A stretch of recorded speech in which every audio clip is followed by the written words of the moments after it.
Hello students, welcome to my channel dynamic math. तो आज हम लोग पढ़ने वाले हैं एक्सरसाइज 5.2 का क्वेश्चन नंबर 13 के आगे का सॉल्यूशन।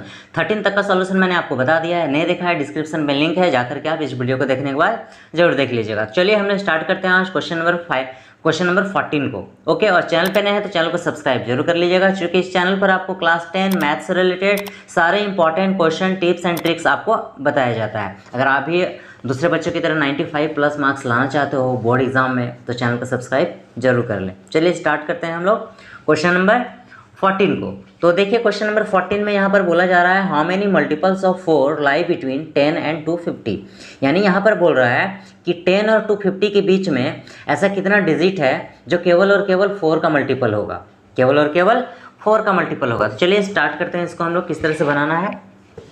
हाउ मेनी मल्टीपल्स है ना, किसका मल्टीपल बोला है, 4 का मल्टीपल, किसके बीच में, 10 और 250 के बीच में। तो देखिए मैं आपको थोड़ा सा रफ में आपको समझा देता हूँ। 10 और 250, 10 और 250। तो देखिए 10 और 250 के बीच में ऐसा कितना डिजिट होगा जो केवल और केवल 4 से मल्टीपल होगा। तो देखिए 10 होगा क्या, नहीं होगा। 11 नहीं होगा। 12 होगा, 4 का मल्टीपल होगा, चूँकि ये 4 का टेबल में आता है। फिर इसमें 4 प्लस कीजिए 16, फिर 4 प्लस करेंगे 20। इस तरह करके हम लोग बढ़ते जाएंगे। 250 4 से मल्टीपल होगा क्या, नहीं होगा। फिर हम लोग इसके आगे नहीं बढ़ सकते हैं, चूँकि इन दोनों के बीच में ही हमको बोला है, तो इसके पीछे हम लोग आते हैं 249। तो 249 4 का मल्टीपल नहीं होगा। 248 पे आते हैं, तो ये 4 का मल्टीपल होगा। 4 6 जा 24 और 4 2 जा 248। ओके, तो देखिए ये मेरा एक AP आ गया।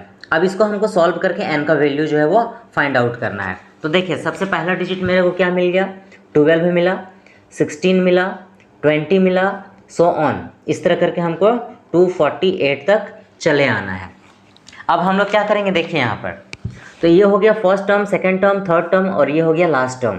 तो हम लोग यहाँ लिख देते हैं फर्स्ट टर्म को A1 बोलते हैं जो कि 12 दिया गया है, सेकेंड टर्म A2 जो 16 दिया गया है, और लास्ट टर्म को हम लोग AN बोलते हैं जो 248 दिया गया है। अब हम लोग यहाँ कॉमन डिफरेंस निकाल लेते हैं, जिसको हम लोग D से इंडिकेट करते हैं। सेकंड टर्म में हम लोग फर्स्ट टर्म को माइनस करते हैं तो आपका कॉमन डिफरेंस निकल आता है। तो सेकंड टर्म 16 है, माइनस करेंगे फर्स्ट टर्म जो कि 12 है, 4 आएगा। अब हम लोग लिखेंगे वी हैव, मैंने आपको जो फॉर्मूला बताया है वो है AN = A + n - 1 इंटू में D। एक ही फार्मूला से पूरा एक्सरसाइज जो है आपको बन जाएगा। तो AN जो है वो लास्ट टर्म है जो कि आपका 248 है, 248। ये A जो है वो फर्स्ट टर्म है जो कि 12 है, प्लस में n - 1 एज इट इज़ रहेगा। D का वैल्यू जो है वो 4 आया हुआ है।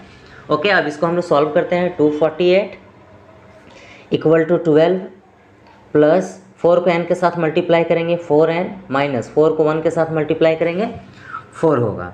अब क्या करेंगे, देखिए ये 248 इक्वल टू 12 में माइनस करेंगे 4 तो 8 होगा, प्लस में 4n।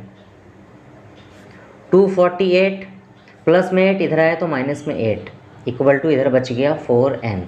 248 में 8 को माइनस करेंगे 240 होगा, और ये 4 जो है वो नीचे चला आएगा, n जो है इधर रेस्ट बच जाएगा। 4 6 जा 24 और ये 0, कितना हो गया आपका n का वैल्यू 60 आ गया। तो n का जो वैल्यू है वो कितना होगा, 60 होगा।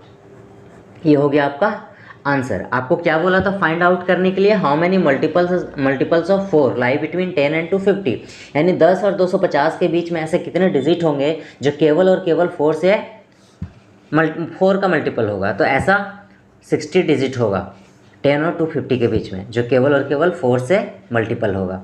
ओके, तो ये था आपको क्वेश्चन नंबर 14। तो देखिए स्टूडेंट क्वेश्चन नंबर 15 में क्या बोला जा रहा है, for what value of n। आपको किसका वैल्यू फाइंड करने बोला है, यहाँ n का वैल्यू फाइंड आउट करना है। Are the nth term of 2 APs, यहाँ पर 2 AP दिया गया है, एक फर्स्ट AP ये है और सेकेंड AP ये है, आर इक्वल। यानी फर्स्ट AP और सेकेंड AP जो है, दोनों AP जो है हमारा इक्वल है। आपको n का वैल्यू जो है वो फाइंड आउट करना है। तो चलिए हम लोग इसको सबसे पहले लिख लेते हैं, गिवन टर्म्स को क्या क्या दिया गया है। तो हमको फाइंड आउट क्या करना है, n का वैल्यू फाइंड करना है। मीन्स कि n = व्हाट, यानी n हमको फाइंड करना है। एक AP को हम लोग AP मान लेते हैं और एक AP को हम लोग AP1 मान लेते हैं, और दोनों AP जो है वो क्या है, इक्वल है। दोनों AP क्या है, इक्वल है अकॉर्डिंग टू क्वेश्चन। अब देखिए यहाँ पर फर्स्ट AP को हम लोग लिख लेते हैं। तो फर्स्ट AP आपका दिया गया है 63 65, 67 सो ऑन।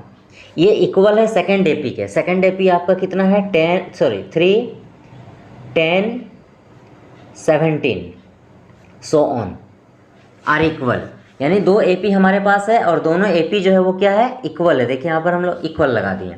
ओके, अब आपको इस एपी में और इस एपी में कॉमन डिफरेंस फाइंड आउट करना है। तो चलिए डी निकालते हैं हम लोग सेकेंड टर्म में फर्स्ट टर्म को माइनस करके। तो सेकेंड टर्म में आपका 65 है, में माइनस करेंगे फर्स्ट टर्म जो कि 63 है, तो कितना आएगा, 65 में 63 माइनस करेंगे तो 2 आएगा। ये आपका कॉमन डिफरेंस निकला डी।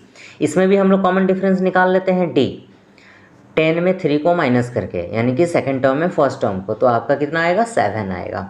तो ये आपका कॉमन डिफरेंस निकल गया इसका, और इसका कॉमन डिफरेंस ये निकल गया फर्स्ट एपी का और सेकेंड एपी का। फॉर्मूला क्या होता है, a plus n minus 1 into में d, और इसका भी फॉर्मूला एज इट इज़ रहेगा a plus n minus 1 into में d। a का मतलब होता है फर्स्ट टर्म आपका 63 है, 63 प्लस n आपको फाइंड आउट करना है, ये n नहीं दिया गया है, -1, और d जो है इसका 2 निकला। ये था आपका फर्स्ट एपी।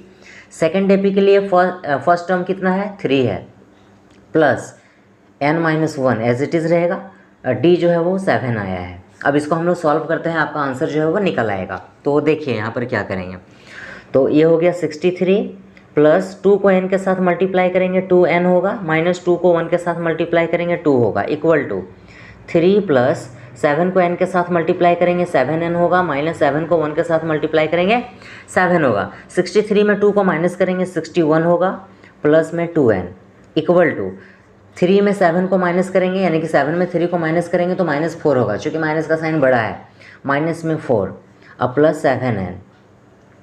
अब सब इसको हम लोग इसके साथ मर्ज कर देते हैं, 61 प्लस 2n -4 इधर आया तो +4 हो गया, प्लस 7n इधर आया तो -7n हो गया, इक्वल टू में इधर 0 हो जाएगा।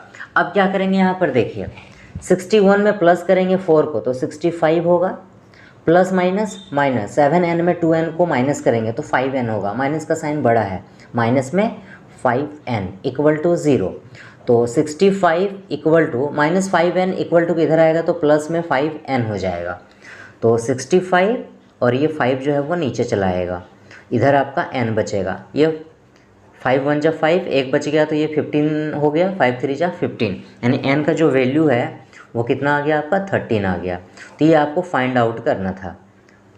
ओके, आपको n का वैल्यू जो है वो क्या करना था, फाइंड आउट करना था। तो आपका n का वैल्यू कितना हो गया 13 आ गया। तो ये था आपका क्वेश्चन नंबर 15। तो इस वीडियो में आपको इतना ही बताऊंगा। चैनल को अभी तक सब्सक्राइब नहीं किया है तो चैनल को सब्सक्राइब जरूर कर लीजिए, क्योंकि इस चैनल पर आपको क्लास 10 मैथ्स से रिलेटेड सारे इंपॉर्टेंट चीज़ बताया जाता है। ओके, मिलते हैं जल्दी हम लोग फिर नेक्स्ट क्वेश्चन के साथ नेक्स्ट वीडियो में। तब तक के लिए बाय बाय।